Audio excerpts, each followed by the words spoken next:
Hi, we're going to practice some division strategies that you've been learning in class. We're not going to pay attention to this chip or counter right here because it's our infinite cloner. Everything that we're doing is going to be right here. So far we've been having problems like, let's say if we had 10 divided by 5, or it would say 10 counters into 5 equal groups. So I'm going to count out my 10 counters, 2, 4, 6, 8, 9, 10. This is where we started, parents, with the counters. We're no longer using them, but this is the concept that they need to be thinking about. So I had, the problem said 10 counters, and then it said 5 equal groups. So I would draw 5 groups, 2, 3, 4, 5, and I start with my total. I have 10 counters. So my division problem is going to be 10 divided by 5 equals, and we're trying to find the unknown. So any blank space within a problem is an unknown. So I would start dragging the counters or partition them one by one into each group. 1, 2, 3, 4, 5, 6, 7, 8, 9. Oh, I needed one more, I'm sorry. 10. So 10 counters. So 10 divided by 5. So 10 divided by 5 equal groups equals 2 counters in each group. So that would be 2. Those kids have been asking, can they use counters still? And they can't, because we're come to a point where this was just to kind of get an idea of understanding, to know what does 10 divided by 5 mean. It means we have 10 counters and we're dividing them and partitioning them equally between 5 equal groups. So the same problem looks like this. 10 counters,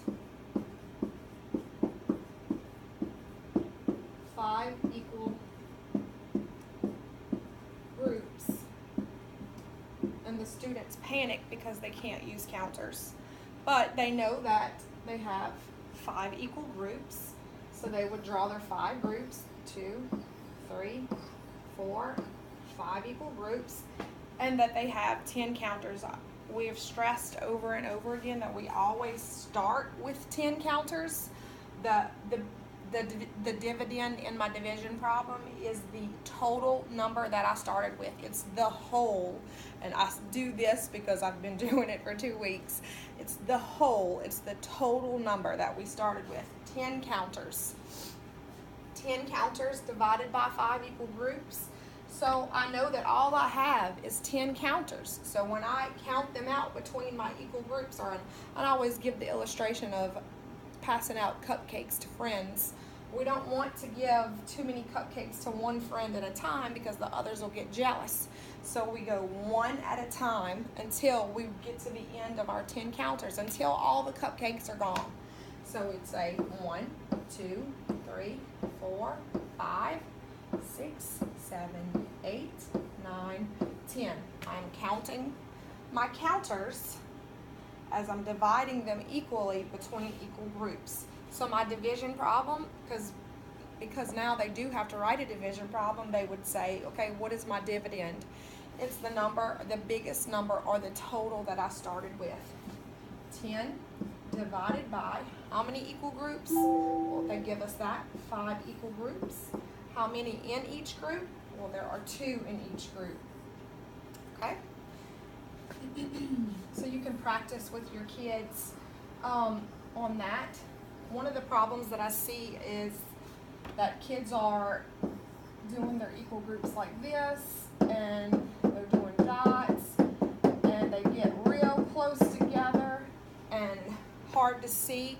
So I'll go back and carefully count the dots, and I can see that yes, they have the correct number of counters inside of their groups, but when they go back and try to count their counters inside of the groups, it's very hard for them. They lose track, they miscount, their one-to-one is still one-to-one correspondence is still kind of hard for them. So I've been encouraging them to do tallies, especially because if they get up to bigger numbers, say this was 25 divided by 5, and I had to keep going, I would say 25 divided by 5, so that is 15, 16, 17, 18, 19, 20, and then I can say 21, 22, 23, 24, 25, and very easily I can look inside my groups and see that my tallies equal 5. I don't even have to count, because tallying is something they learned in 1st and 2nd grade. So the tallies, we've been talking about organizing our counting from the dots in the groups to actually using tally marks. Another strategy that we've gone on to is the number line and repeated subtraction. So let's say I have a number line, and the number lines are always have been given so far. So we're going to say this is 9. Our problem is 9 divided by 3. Okay, so our number line is going to be from 0 to 9. 1, 2. I'm going to fill in all the digits that come between 0 and 9. Ooh, sorry, that's a big gap. It's okay, because we've stressed that this is my dividend, this is what I'm dividing by, or what I am subtracting by. This question is asking me, how many times can I subtract 3 from 9? How many 3's are there in 9? So I start with my total down here. I start at 9. So 9 minus 3 is 6. Or I can say 1, 2, 3, if that's not a subtraction problem that the answer just pops into my head. So I can actually count. I'm counting by my divisor. 1, 2, 3. 6 minus 3, 1, 2, 3 is 3. And then 3 minus 3, 1, 2, 3. How many times did I subtract 3 from 9? I subtracted it 1, 2, 3 times. So that's my answer.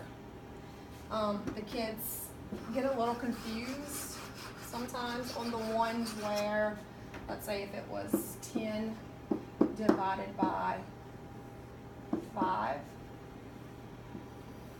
So 0 to 10, 0 to 10. See if I can draw it a little bit better this time. 3, 4, 5, 6, 7, 8, 9. Okay, 10. So we have 10. I'm starting with my dividend, the total number. So that's down here. That's the number of counters that I started with. 10 divided by 5. What am I subtracting? I'm subtracting the divisor. This is the divisor. Subtracting by 5. How many 5's are there in 10? How many groups of 5 are there in 10? So 10 minus 5 is 5, and 5 minus 5 is 0. How many times did I subtract it? 1, 2 times. Or I say I jumped 2 times, just to, using some language that they understand a little more. But we're subtracting 10 minus 5. 10 minus 5 is 5, 5 minus 5 is 0. This same problem can be done by, this is a line, number line showing repeated subtraction, or they can just do repeated subtraction. So they can say 10 minus 5 equals 5, and then they take this number, they bring it, and they make another problem. 5 minus 5 equals 0. How many times did I subtract 5? I subtracted it 1, 2 times. So that is my quotient. The answer to a division problem is the quotient. The first number is the dividend divided by my divisor, and my answer is the quotient. So we've gone over equal groups. We have gone over our number line showing repeated subtraction, and then repeated subtraction. Another thing that we've talked about is related fact families, and they learn fact families in 1st and 2nd grade. 2 plus 3 is 5, so that means that 3 plus 2 is 5, and 5 minus 3 is 2, and 5 minus 2 is 3, I'm sorry, 5 minus 2 is 3. So, same thing, and the reason that that works is because addition and subtraction are inverse operations. So I've said that they're married, and it's the same with multiplication and division. They are also married. They are inverse operations, which means they undo each other. So that means if I know that, if I said 6 divided by 3 equals, well, I don't know, so I'm going to start with 6. I'm going to draw my 3 equal groups, just using one of my strategies to solve this problem. I have 3 equal groups, 6 counters, so I'm going to start tallying them off. 1, 2, 3, 4, 5, 6. Okay, so 6 divided by 3 equals 2. Well, this looks like, this looks exactly like our multiplication equal groups that we used when we were doing repeated addition. Sorry, I'm going to fix that up.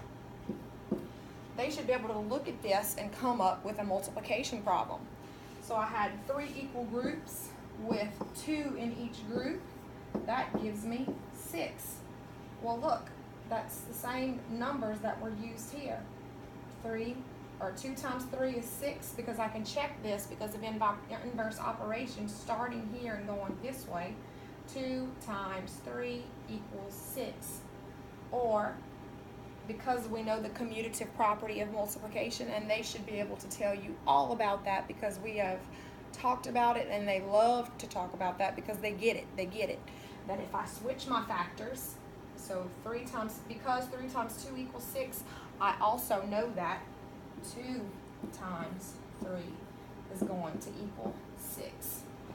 Well, do you see that there are the same digits, 2, 3, and 6, in my division problem here? 6, 3, and 2. So if 6 divided by 3 equals 2, then they also know that 6 divided by 2 inside each group gives me 3 groups.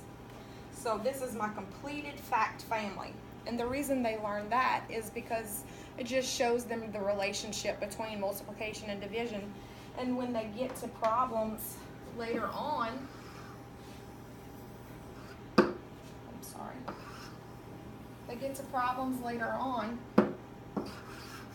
that say, let's go. What did I say? 6 divided by this equals 2. They don't panic. 6 divided by an unknown equals 2. Well, they can say, well, I know that this is division. Division has an inverse operation of multiplication. 2 times something is going to give me 6. Well, I can say, I know I'm going to have 2 groups, because 2 times something is going to give me,